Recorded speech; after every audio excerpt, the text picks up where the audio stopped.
NYPA, it's time to start the show, so search for the squad and listen out for the promo with the West Wild Spitter, spin his web into a chokehold. Make it unfold, 5 o'clock. Who gives a damn of what your man to say? We spittin' live wireless, leave him shot with the gamma ray. Ain't no runner-up, cause it ain't the closest to candidate. I fly too deep and you draw like Japanese anime. It's just us and the rest, news off the hottest press.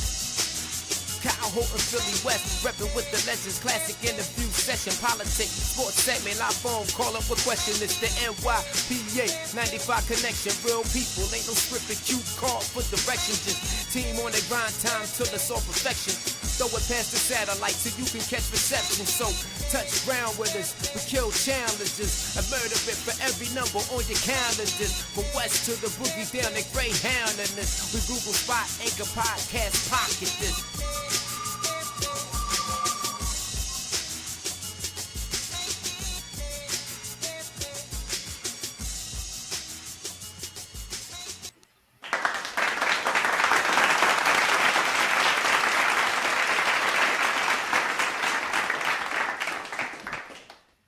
Welcome everyone to another episode of NYPA Entertainment Radio. It's your boy KG broadcasting live today here from the NYPA studios. Thank you very much for tuning in for this week's episode, whether on Spotify, YouTube, or wherever.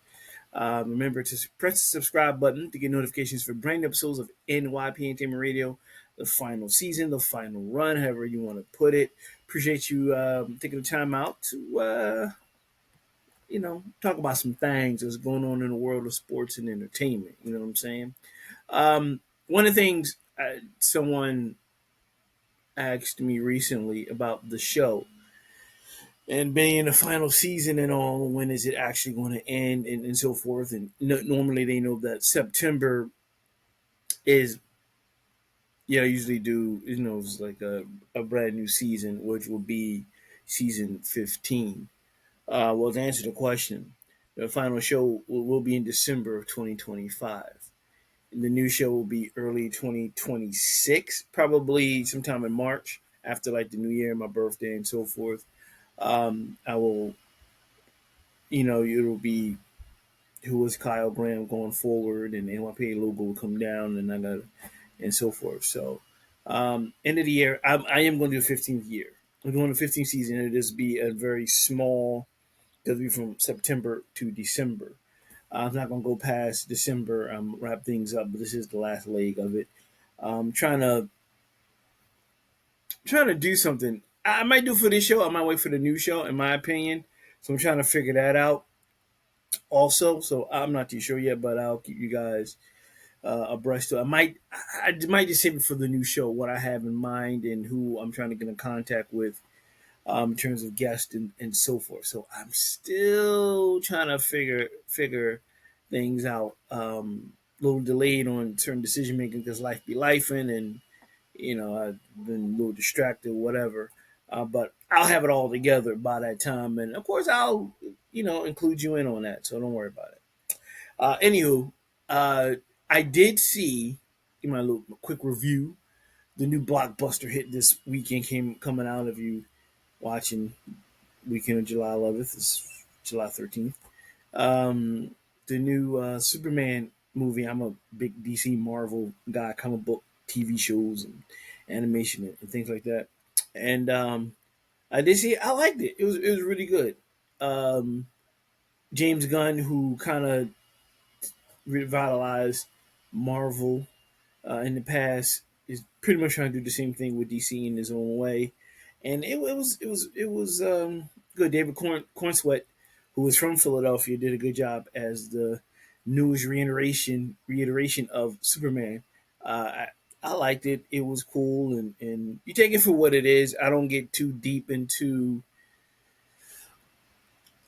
a lot of how can I say it? Some people take film and television a little too deep. You know what I mean? They take it a little too, especially with fictional characters. And I read something recently from Dean Cain, who played Superman, Adventures of Lois and Clark, years ago in the 90s. He was Superman. And he said, "Oh, this Superman is too woke," which I still don't understand what woke means. I'm like, whatever. and he's supposed to believe in this, and they changed this. Well, listen, he's a fictional character. Like, it doesn't matter. It doesn't matter. Take it for what it is. It's a comic book movie. It's entertainment. Get your mind off your problems for 2 hours, have fun, and then walk out the theater and then deal with the real bullshit when you get out there. This is to suspense, your belief, and just have fun, veg out, and enjoy a fictional character in a fictional world, trying to make it better and fighting crimes and feeding the crimes. Hear sirens going by. Um, I liked it. I would say if you're into that, if you're into the comic book movies and you want, you haven't seen it yet, I'm sure a lot of you have.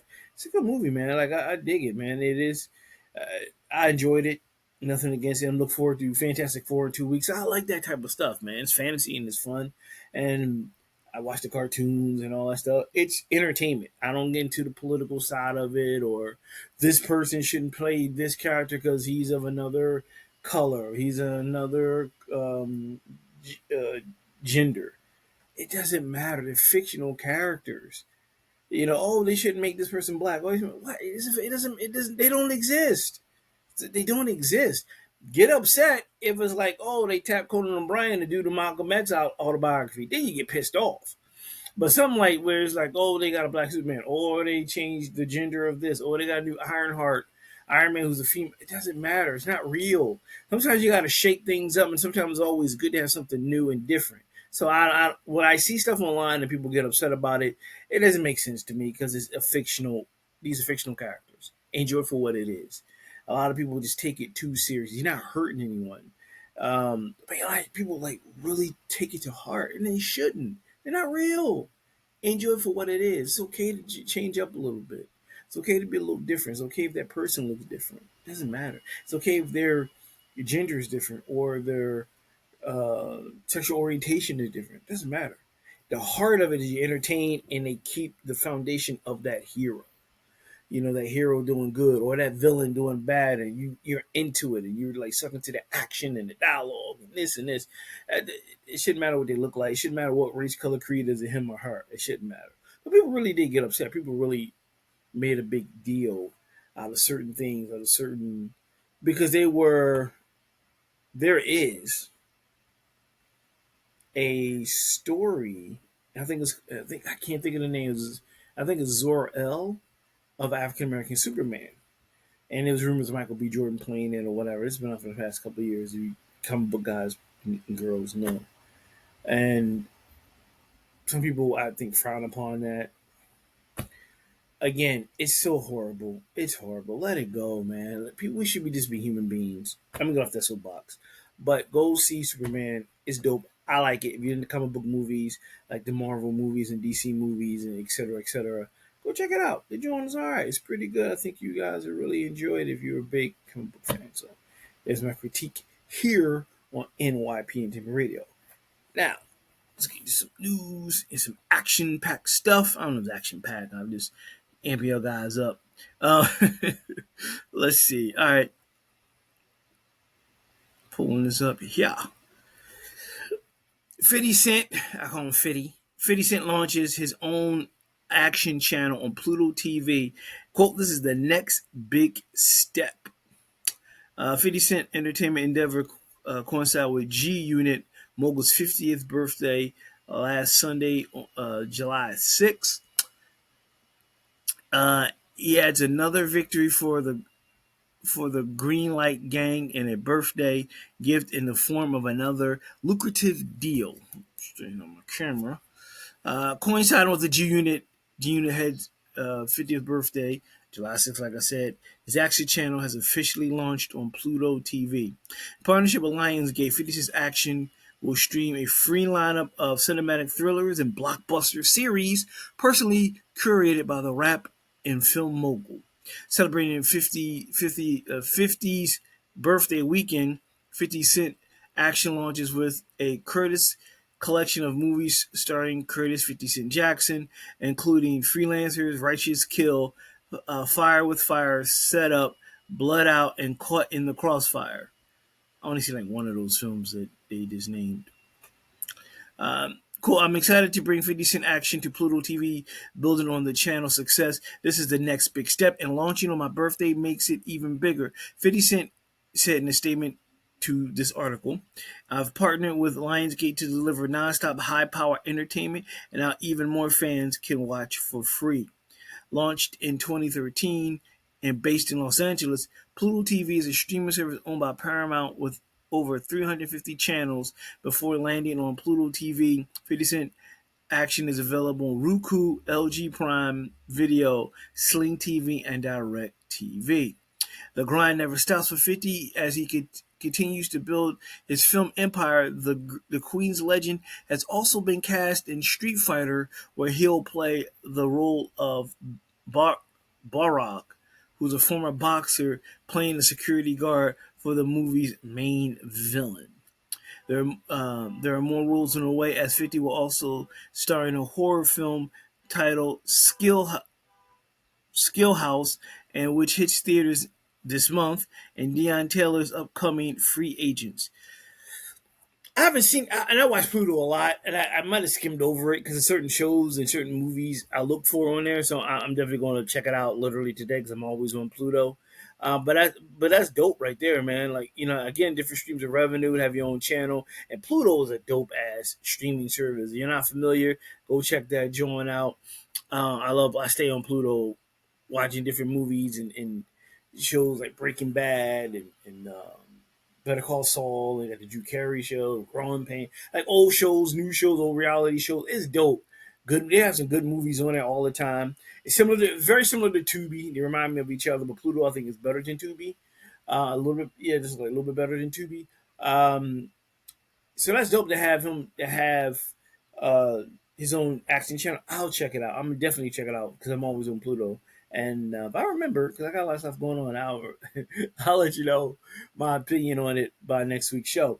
But that's kind of cool. Check it out. Just Pluto in general, but to have the action, um, his own action channel is dope. I haven't seen a lot of 50 Cent movies. I've seen Righteous Kill. I think it's because De Niro and Pacino's in it. Other movies I haven't. The only thing I really watched him in that I kind of enjoyed was the Power series when he played Kanan, the original Kanan, the adult Kanan. Um, I, Other things I haven't really paid attention in. I just maybe because of the script or whatever. But he did produce a lot of great shows like Raising Kanan and BMF and so forth. And this is what I was saying maybe last week or a week before. Focus on this. Leave the other shit alone on going on Twitter and pointing out, oh, look at Diddy, this, and this. You don't need to worry about that shit. Focus on your empire. Focus on making that money, creating opportunities for others, and keep it moving. You don't need to worry about what this guy's doing over here, whatever. They got their own problems. You're doing great. Don't fuck it up. Leave that shit alone. And again, different streams of revenue, which I always talk about on the show. You need different things, whether it's through food conglomerates, clothing, real estate, automobiles, whatever. If you're in entertainment, whether you're an actor or performer or producer, it's good to have just different streams of revenue because in the entertainment business, fans get fickle. We are fickle beings. One minute we love you or like you, next minute like, I don't want to hear that stuff. I don't want to see this stuff. I don't want to read that stuff. So it's always good to have different streams of revenue. So good for him, man. Go check it out. I'll let you know my opinion on it when I get a chance to. And like I said, I'll probably look at it later on because I'm always on Pluto, seeing what's on and watching new episodes of different shows and so forth. So kudos to him. Sorry, kudos to Fitty for creating his own action network. All right. I think I have.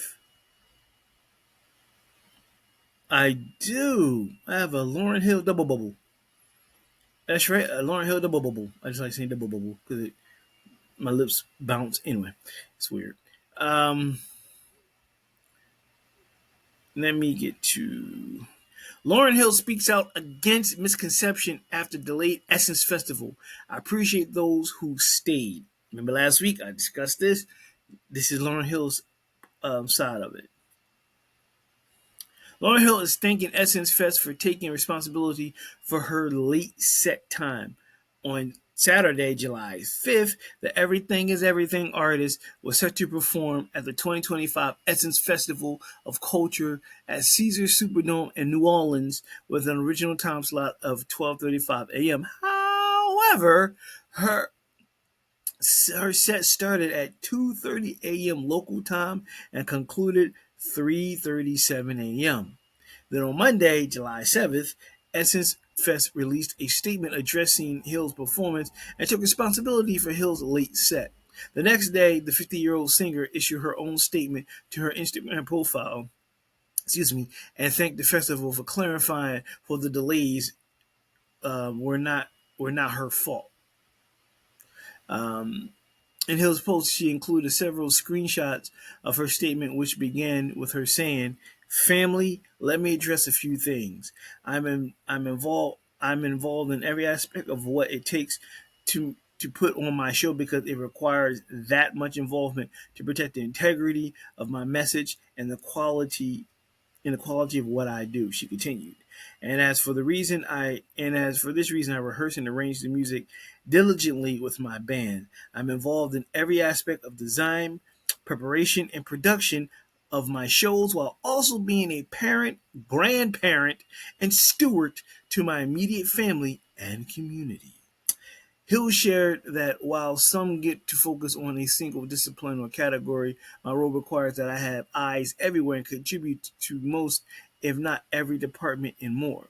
She's also know that she does everything without complaint because it is truly labor of love, adding, "It is a great passion for me to be able to perform meaningful music for my audience." In the past, Hill also aimed to clear up a misconception, writing, "There seems to be a misconception out there that I am somewhere in the Riviera with my feet up, drink in hand, showing up to concerts whenever because I'm too important to care." Show adding, "That's nonsense, and anyone who's been a part of these productions knows that in fact, in capital letters, the opposite is true. Those of us who are still out here grinding to present an alternative to the divisive, to the shallow, and to be controlled, to the intentionally limiting narrative of our representation, do what it takes to do so. We are here pushing through the resistance." The singer added, "This is not the first time production delays have delayed my performance. This is however, the first time a promoter has acknowledged a slip up on their end. Thank you, Essence, and this will be the last time I'll allow production challenges to look like the fault is mine alone when they aren't."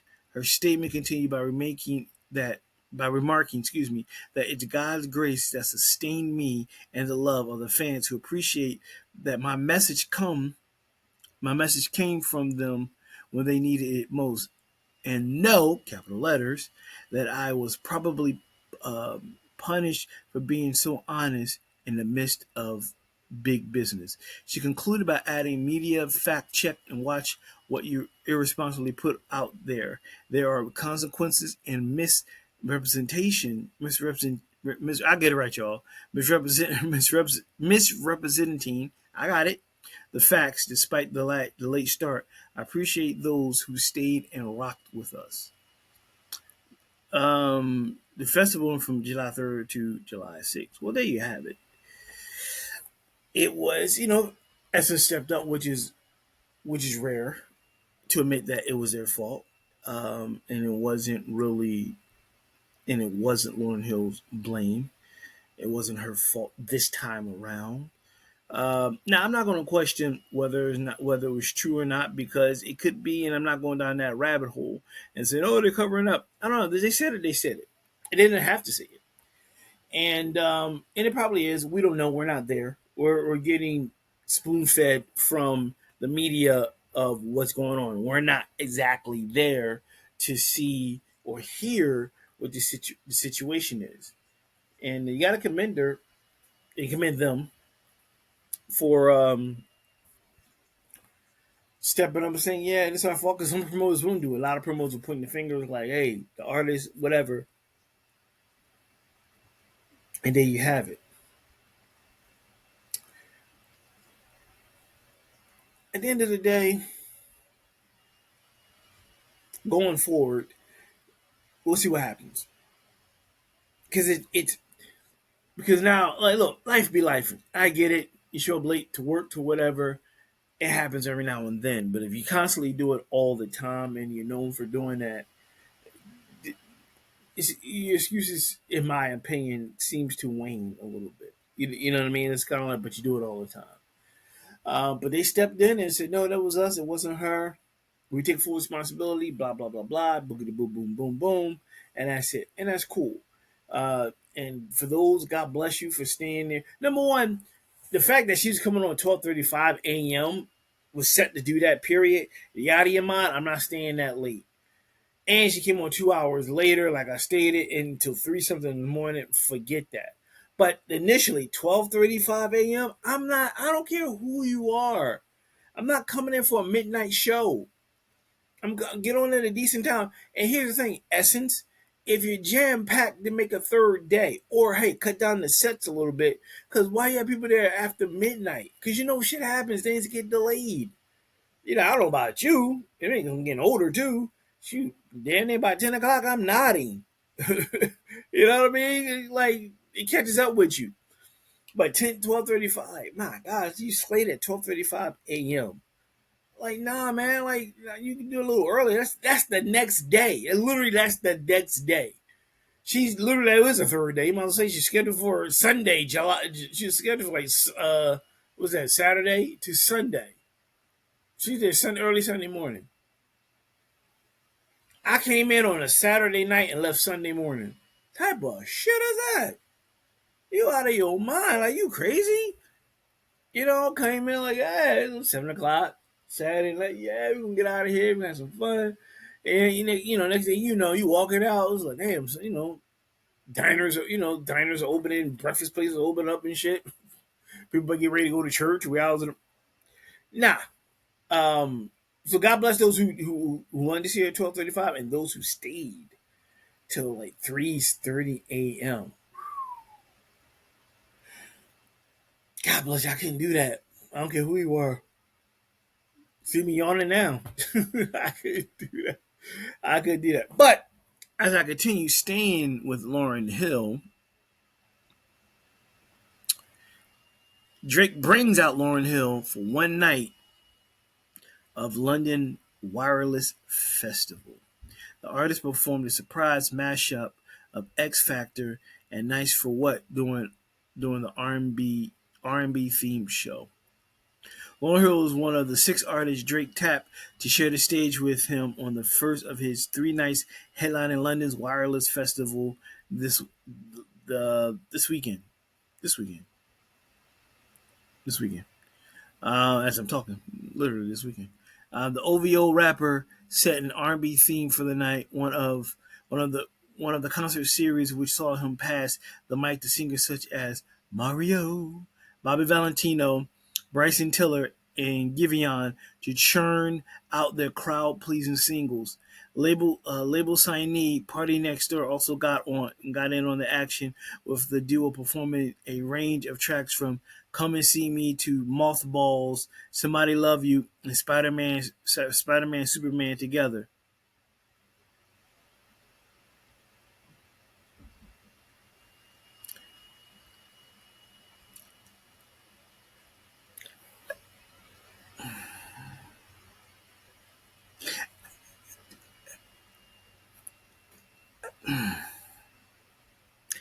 I'll continue. The surprise highlight of the night was Drake bringing out Lauryn Hill, whose performance of X Factor transitioned to Drake rapping his 2018 hit single "Nice for What," with samples of single from Hill's 1998 Grammy-winning album "The Miseducation of Lauryn Hill" for his finale.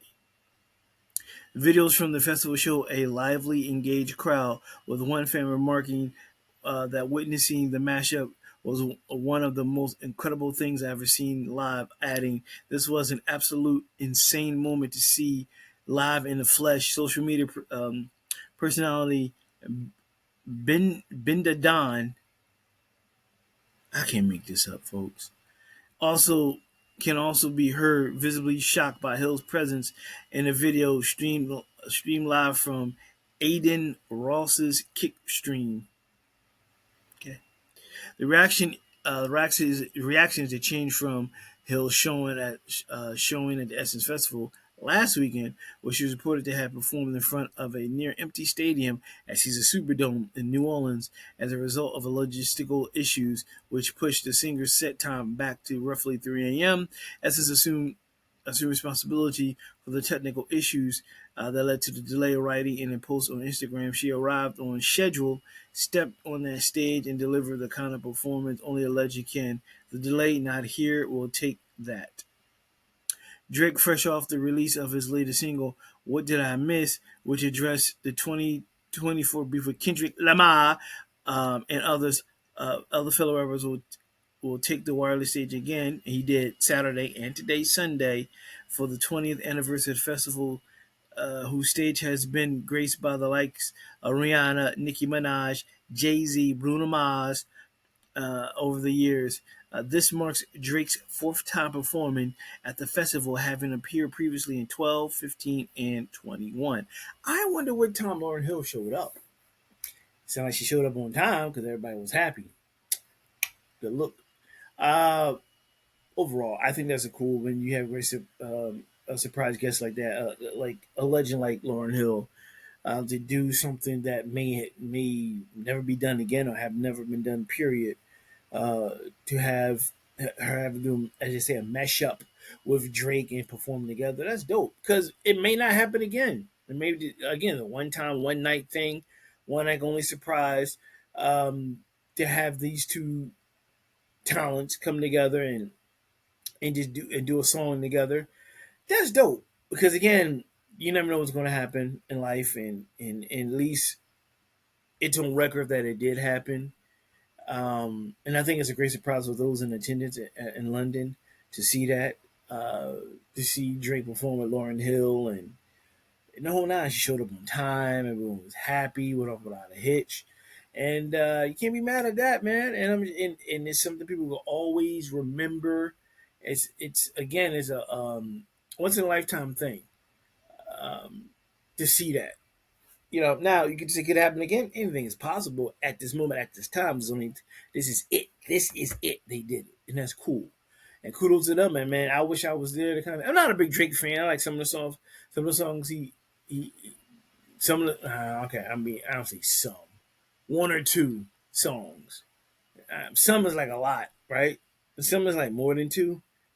So it's not some. So I dial that back. It's two songs. Started from the bottom, and I can't think of the second one. See, I'm not a Drake fan, so but I know when I hear it. I know Started from the Bottom was one of them, and there's another one I can't remember. Maybe there's three. I think he did an appearance. No, maybe just two. I'm not a big Drake fan, but I would dig to see Lauryn Hill perform. Just in general, because I like Lauryn Hill. I got nothing against her. Been a fan since the days of the Fugees. So outside of all the other madness, she's very talented and she's a legend in this game, and a lot of hits and one of the best albums in history, not just hip hop history, but in history. Miseducation of Lauryn Hill, which has to be. I always thought with the success of the album, I always thought it had to be like a gift and a curse because you can never match that success. People always going to compare it to, and that album was just such a classic. I mean, it ruled the late '90s, and it was just a beyond super duper smash hit. So I can imagine, as an artist, the pressure you have to try to top them because you want a great album, and then you're like, oh snap! Now how can I match that success or surpass it? And it's gonna be difficult. And the messed up thing is not because of you. It's because you already know what people are going to say. Well, one as good as the first one.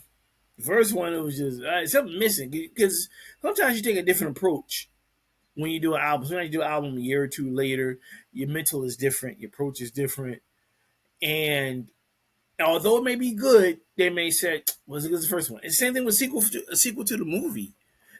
You know what I mean? Like, for example, I give an example, Superman. So of course it made a lot of money so far the opening weekend.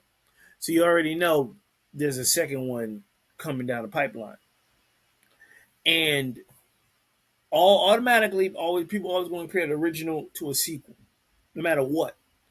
And it goes up. It's not as good as 9 times out of 10. It's not as good as the first one, but that's people's opinion. Sometimes I've seen some sequels that's better than the first one. You know what I mean? Like it's actually was a little bit better than the first one, and of course there's others that kind of suck. But I can imagine again, like us being fickle human beings, trying to match the huge success of the Miseducation of Lauryn Hill. It has to be, you know, very stressful trying to match that. And I'm sure she has a vault full of excellent music that's probably supposed to be on the follow up, and probably thought this wasn't good enough. So again, I'm sure it's a gift and a curse for a lot of artists. Also, if you had that, I think Michael Jackson was the same way with Thriller, and Thriller just surpassed everything. And Bad was good, and so forth. Bad was good, but I wasn't trying to. Anyway, um, sometimes you can peak so high you never get back there. Sometimes you can, but I think I remember he always tried to match that success. You always try to. Could ever say you're only good as your last whatever. What have you done for me lately? Cause like, can you match that? Like the companies, the fans, they put that pressure on the artist. Whether you're a writer, painter, singer, producer, movie producer, director, in that moment they love you. And then when it wears off, it's like, all right, what's next? You got something similar to this? You know, um, I think Eminem said the same thing in one of his songs. I am what I say I am. And a line he said, I'm gonna butcher it. I don't have another what he say? He says, I don't have another Slim Shady or something like that. What he said in the line, because he trying to match that success. And I butchered that line, but I hear it in my mind's eye, like what he said. But because people expect that, the fans expect it, the company expect, like, can you match it? The first thing they're going to say, we got to match it and surpass it, and that puts a pressure on the artist, whoever you are, whatever phase of it, whether you performer or whatever. It puts a lot of pressure because people in general is like, let's see if you match it or surpass it, and you can put your heart into it, and the shit is good. But people will find some. Well, nah, it's kind of wasn't. It was good, but not as good as the first one. First one, blah blah blah. And in my opinion to that is just do your best and let the chips fall where they may. Forget what everybody say. If you put your best foot forward, you need to put your effort in. That's all that matters. I mean, everything is subjective anyway, and people's opinion. So, but I can imagine the pressure she probably went through because she never did a follow up album to the Miseducation of Lauryn Hill, which like I said, I'm sure she got a lot of stuff that was supposed to be on the second one. She probably never really dropped, or she performs it and don't realize it might have been on the second album. Because the first thing you're gonna do the comparison. That's normal, right? Right. All right. What else? I have. Speaking of Nicki Minaj and Jay Z, I have a Jay Z double bubble. All right. So let's see. Nicki Minaj says Jay Z owes her $200 million from her equity in TIDAL. Nicki Minaj is escalating her public feud with Jay Z as she has now made a claim that he owes her up to 200. Let me see. Yeah, $200 million tied to her equity in TIDAL. Minaj, who was one of the 1,500 gifted a 3% stake in the streaming service at its 2015 launch, said she was offered only $1 million for her share after the company was sold to Jack Dorsey Square for $302 million in 2021. We've calculated about 100, 200 million so far Jay-Z called me to settle this karmic debt. It's only collecting more interest, she wrote on Twitter, adding that despite the financial dispute, you still my top five though. The global icon also referenced her philanthropic goals, saying that any money recouped will help fund her hashtag student of the game initiative designed to cover tuition and student loans for fans. Yet on July 8th, Minaj directed further criticism at Roc Nation members when she called out CEO Desiree Perez, sharing a screenshot of a video that accused Perez of abusing her own daughter, uh, Demore. The video alleges that Perez held her daughter against her will and physically assaulted her, claims that have not yet been verified. Minaj then reignited speculations about Jay-Z's alleged paternity case involving RYMIR Satterwhite, a man who has long claimed the hip-hop mogul is his biological father. Sharing a screenshot of a headline claiming a judge recently approved the continuation of Rymir's request for paternity test, Minaj captioned the image, "Oh, this is why he was trending the other day. I don't know, hope this is well. To God be glory." Paternity suit has not been publicly confirmed by Jay-Z. Minaj also came from Megan Thee Stallion, just as a federal judge ruled that a sexual harassment and retaliation lawsuit filed against the Houston rapper by her former cameraman could proceed. In a pointed post, Minaj wrote, "What was the name of the law again? What was the name of that law again? Karma law? Touch not by anointed law. Vengeance is the Lord's law. The blogs posting lies. Thank you. More money for me. We're working. Trust." The post appeared in reference to Megan's 2024 song "Hiss," where she took a vague jab at Minaj's husband Kenneth Petty on the track Megan rap. "These hoes don't be mad at Megan. These hoes mad at Megan's law. I don't really know what the problem is, but I guarantee don't get y'all don't want me to start." The line referenced Petty's status as a court-ordered registered sex offender stemming from the 1995 case. Minaj's latest online rant comes amid increasing scrutiny of Roc Nation and some of its high-profile artists and executives, as now neither Jay-Z, Perez, Megan Thee Stallion, nor Roc Nation has publicly responded to Minaj's claims. All right, okay, this is a good one. This gave me ammunition here. Number one, and this goes back to what I say all the time. Stop taking your personal shit to the public on Twitter. You got beef with someone, you talk to them directly. Because to me, that's a punk ass move. I don't care who you are. Get offended. I don't give a flying fuck. But if you can get at someone, talk to them. Tell them to their face. Tell them on the phone. But putting on social media is a punk. It's a punk pussy move. Yeah, I said it because it's true. You're trying to. The man owes you money. What does it got to do with paternity lawsuit? Why are you going after someone posting alleged pictures of someone abusing their daughter? Then you going after Megan Thee Stallion. It's like you look to me. You look weak. This again, folks. My opinion. You look weak by doing that. You got a beef. You call these people. You talk to them directly. Hand it privately. Because when it comes public, it is stupid. It's just a bunch of millionaires bitching and complaining about what? Money? Oh, she said something about me in a rap song. Ooh, boo hoo hoo. But there's other people out here who are really going through some shit, and you were about to somebody do a vague remark towards your husband, which again, I'm jumping around. Again, speaking of vague remarks, I hate vague remarks. Just start dropping names. If you that fucking tough and you think you all that, don't be vague. Say names. Hey, nigga, I'm talking about your husband. He's a child of it. Like, say some shit. Don't be all vague about it. That's corny. I never liked diss records where you had to scratch your head and figure out what is he talking about. No, open your mouth and say the names. Say who you talking about.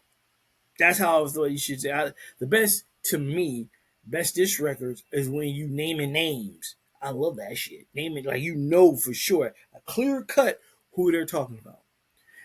I I'm not a big Nicki Minaj fan, never have been, and it never will be. Not saying I'm a big Megan Thee Stallion fan either. I think that generation of female hip hop artists are weak to me. They're corny compared to the MC Lights, Queen Latifahs, the Eves, Little Kims, the ones that's before them, which is dope as fuck.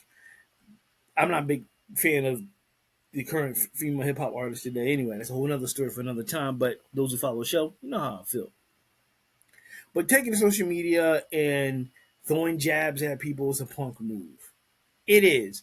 And today's in time was like, you look, if this man owe you money, let the lawyers handle it. Let everything else go. You got a problem with Desiree Perez? Let her know about it. You to attack someone's personal life on social media is a punk pussy move. Period. If you can't say it to their face at all, then you're a punk. You going through social media. All this stuff you saying, oh, what's that login? Say it to their face. I would love to see that. I would love to see that. Anyone put stuff in the comments, whether who it is, like, will you say it to that person's face to face, and let's see what the outcome is going to be. Because anybody can type anything on a keyboard. Anyone can use little Twitter thumbs or X thumbs and say something and giggle and put put the covers over their head and hide. But the real person, male or female, say it to their face. Let's see how far you get with that, because that's a true G in my opinion. You know what I mean? Like, you went from saying, "Oh, you owe you money," but you still my top five though. Then you talking about the paternity case, which ironically I do have a story about that coming up next. But then you're attacking everyone else about their personal lives, and you like pulling your panties down and pissing on them. And I was like, what does it say about you? And then I love when people who crap on people and then like, glory be to God, pray, I got blessings. But you just got finished shitting on someone. That's not a blessing. That's not what a true spiritual person is supposed to do, whatever high power you believe in. It's not what you do. You don't go by shitting on someone and be, glory be to God, I'm blessed. But you think your higher power, whoever you believe in, and looking at you like, yeah, go ahead. No, no. Hey, take the high road. Let it go. This man owes you money, then get your money. Do it a G way. Be a boss, and let the lawyers handle that shit. Do it quietly. You got a personal beef with someone, let them know. Or you know what? Let it go. The best revenge, like I said last week, is success. Just be successful. Poking fun of someone's personal life, and if they're going through something, alleged challenges, that's corny to me. That's low hanging fruit. That's real low hanging fruit at the end of the day. So when it comes down to, again, be a G, whether you're a civilian or whether you're a celebrity, approach that person up front. Seriously, don't put in the comments. Don't blast them on social media. You know how to contact them, then you contact them and tell them how you feel. Handle that privately. Handle them like adults, like a real G. Because what's your end game by making it public and making fun of it in your own way? What's your end game? You said it, now what? You want everyone to laugh with you? You point at the bully in school, you laugh and point. All right, you said it. What's next? You got your rocks off. You got everybody applauding you, and you got your 5 seconds of attention by pointing out people's personal problems and issues. But what's your end game? Like, it one has nothing to do with the other. You got a personal beef with them, you talk to them privately. You take it up with them or just let it go. Taking social media is a pussy punk move, period. So I'm kind of shaking man like, you ain't no boss. That's a hood rat bullshit move you putting. Talk to him directly. I say to anybody got beef with me, talk to me directly. You ain't put nothing in the comments. Contact me. Go on social media. Get my number. Got something to say? Say it. Hey, say it face to face. Like, you don't social media. It's kind of like a safe way for bullies and assholes to post shit up that they would normally not say to your face. Because see, oh hey, what's up? How you doing? You know what? Nah, I was in my feelings that day. Blah blah blah blah. Come on, we know those type of people. You know, and I know. You dig what I'm saying? So I think that's just a stupid move on her part. It made her look foolish, in my opinion. And shame on her on that one, dude.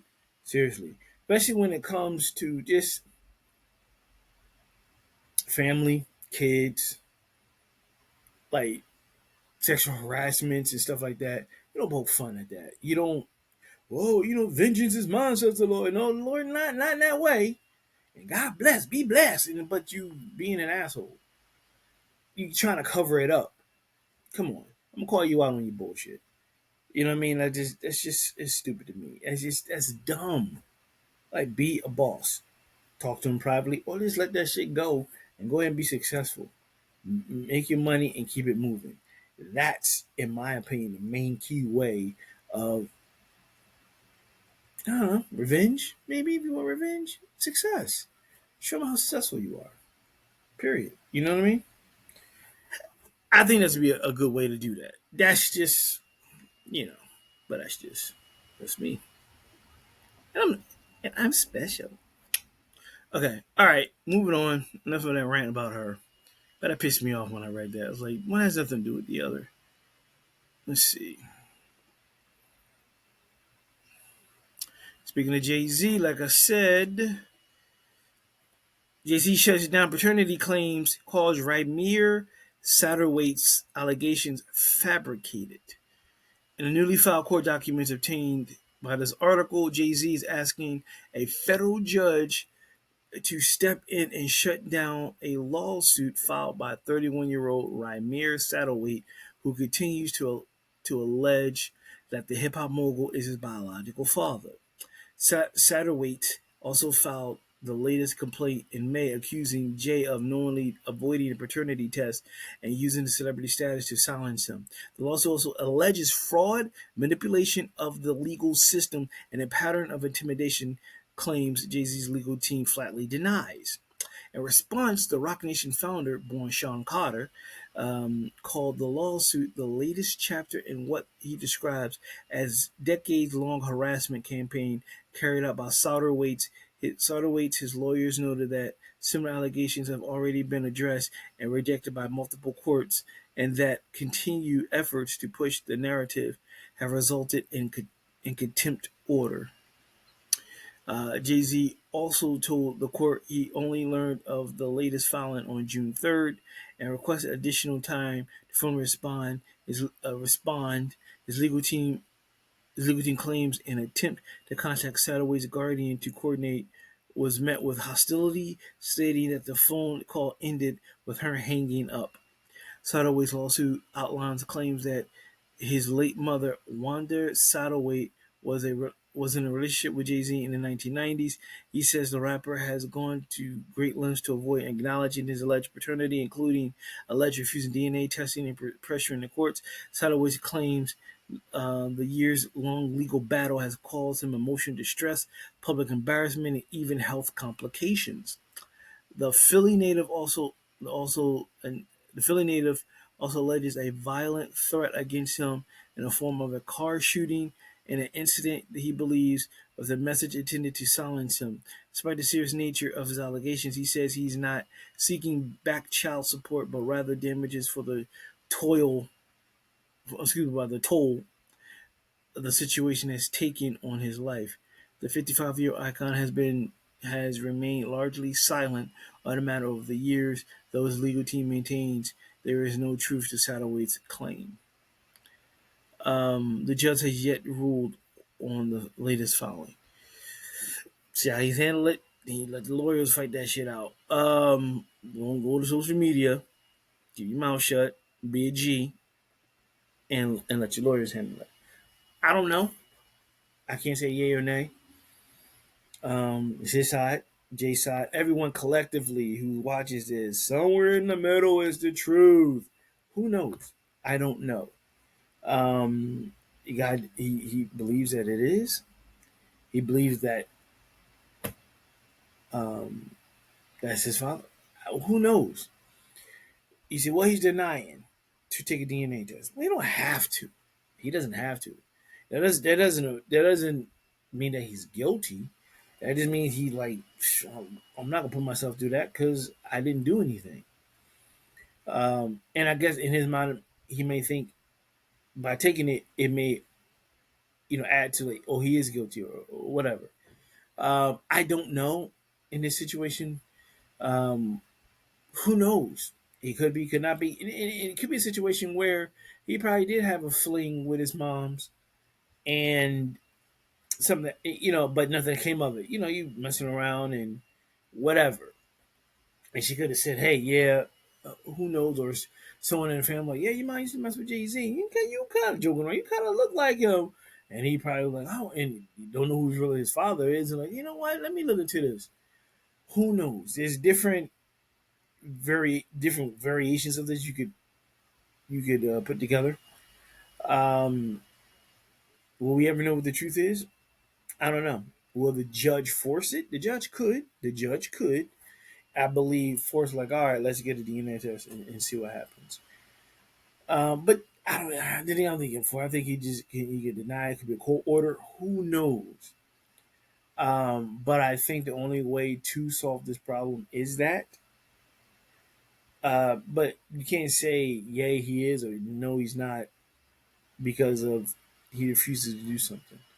He has a right to, and I don't know. I don't have an answer. I can't say yes or no. I gotta be honest with you.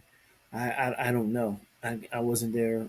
I don't know. He could be. He could not be. The guy could be a total loon. DNA could be totally right. Jeezy could be the father. He could not be. But the only way I think, in my opinion, is if he do take a DNA test just to kind of shut it down. Will he or won't he? Only time will tell. We'll find out one way or another. So we'll find out soon enough. It's been going on for years, and time will tell. He may not. He may. So who knows? But it's been going on for a lot of years. We shall see, man. The plot's thick, and this thing is picking up. Um, Saweetie makes it rain at Las Vegas strip club.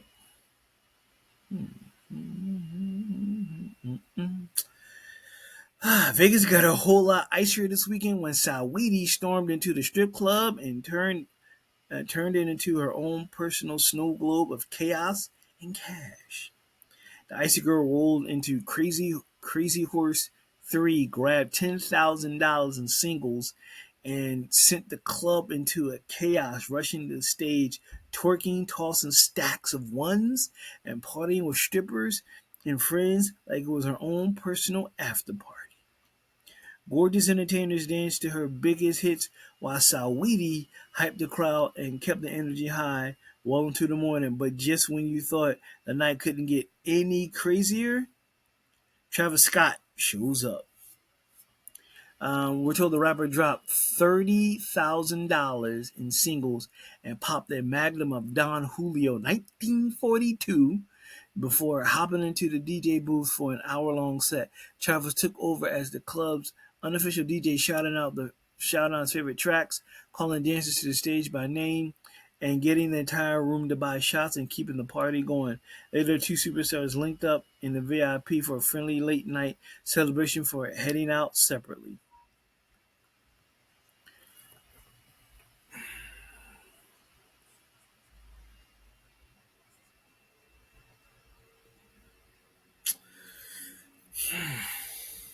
Okay,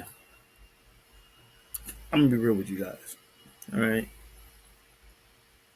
I don't care how much money I have in the bank. There's no way in the world I'm gonna take 10 G's, 30 G's of my hard-earned money and throw it in the air. No way in the world. It's not. It's not happening. It's not happening. You're out of your mind. You're out of your mind. Because in their mind, they're thinking their money's longer than train smoke, and they got endless amounts of cash. Fuck that. You're giving free money away? Damn that shit. Because I'm not doing it. I'm not throwing money in the air nowhere. I'm not throwing $10,000 a single. You got 30 and one. You out of your mind? That's not cool. That's stupid. That is the dumbest shit I ever heard. You going to take a stacks of cash and just throw it in the air and party and let everybody grab for it. That's some stupid shit right there. I hope you paid your taxes. Hope you paid your taxes on time. Hope you got money saved. Because that type of stupid shit, you look back years later, like, what the hell was I thinking? Just throwing money in the air. Just wasting money. And it I mean, bring think of a memory of a story that Bobby Brown told on interview with Shannon Sharp a couple of months ago. When he was young, he would go to different towns and he would see a vehicle that someone's driving. He will buy the vehicle off of them, drive the car around town while he's there, and then when he leaves, he just abandon the ride and just go to the next town. Didn't know why he did it. He just did it. He would just buy stuff and just leave it. He would just purchase cars, abandon, and he would just leave the car in that city with the keys in it and just leave it. He did a lot of stuff, wasteful money. And he looked back and said, I wish I still had that money. He said, I don't know why I did it. He said, I just did it. He said, I wish I had that money back. And that's what these morons are going to think about. That's not cool. I'm not, even if I was younger, you may, oh, Kyle, you're older. No, even if I was younger, I'm like, what the hell are you doing? I'm not throwing my money in there for these damn grab ass mother. Take it. No, that's no way. I work too hard for that.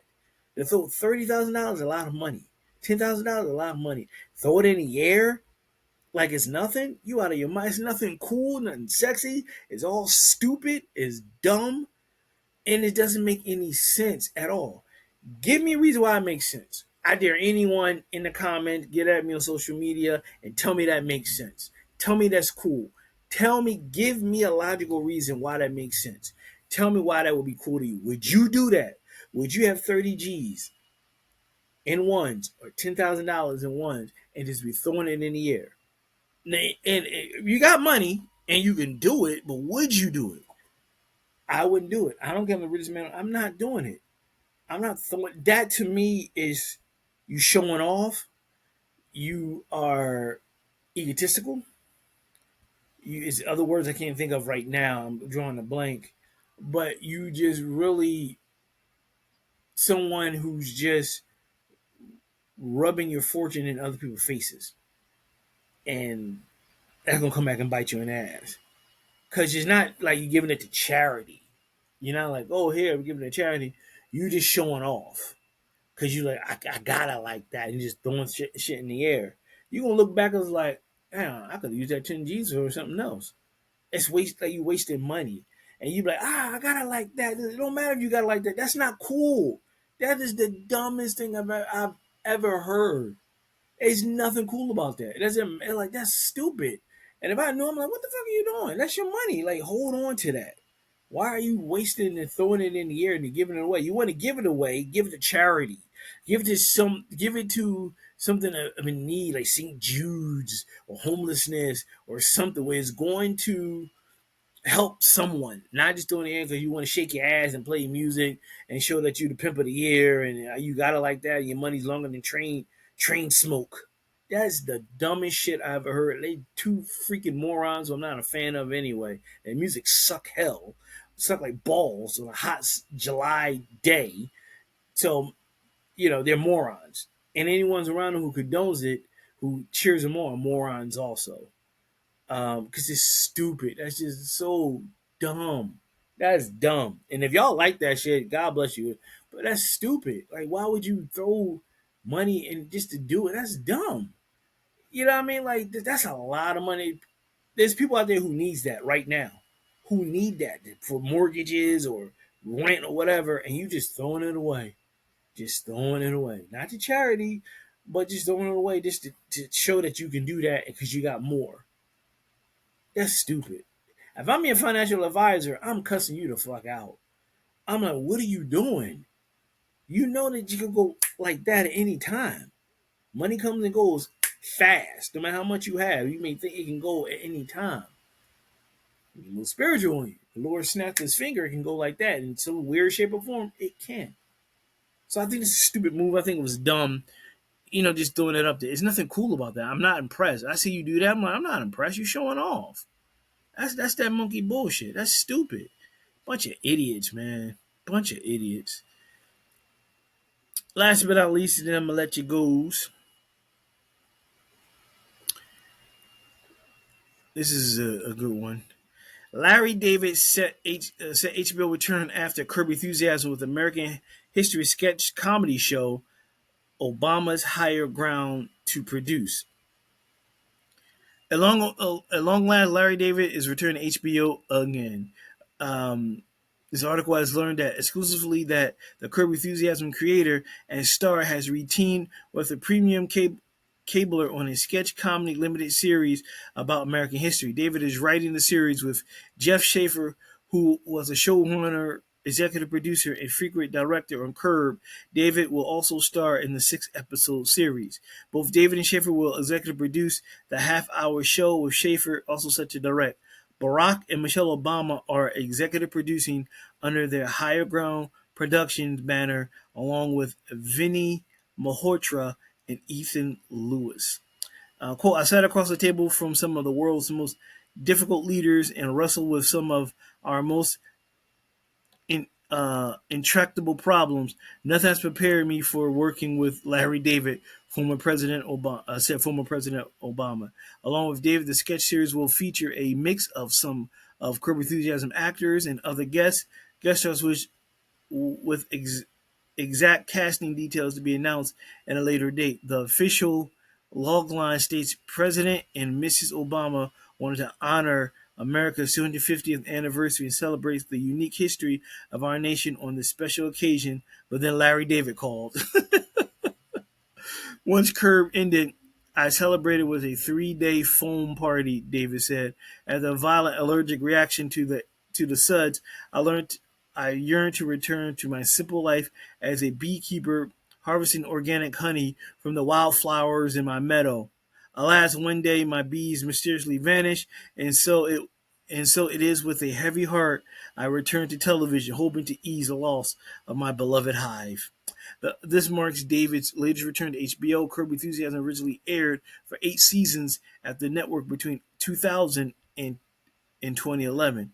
It then returned for a ninth season in 17, a 10th season in 20, an 11th season in 21, and what was billed as a 12th and final season in 24. The characters Larry is playing didn't change history. In fact, they were largely ignored by history, and that's a good thing, Schaffer said.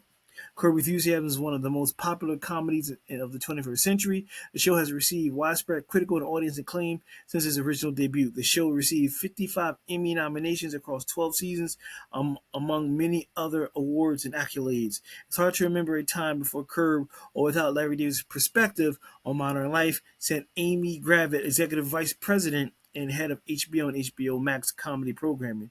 We're thrilled that Larry is coming back to HBO, this time with Higher Ground, to give us a glimpse at our shared history as we celebrate our semi-quincentennial centennial.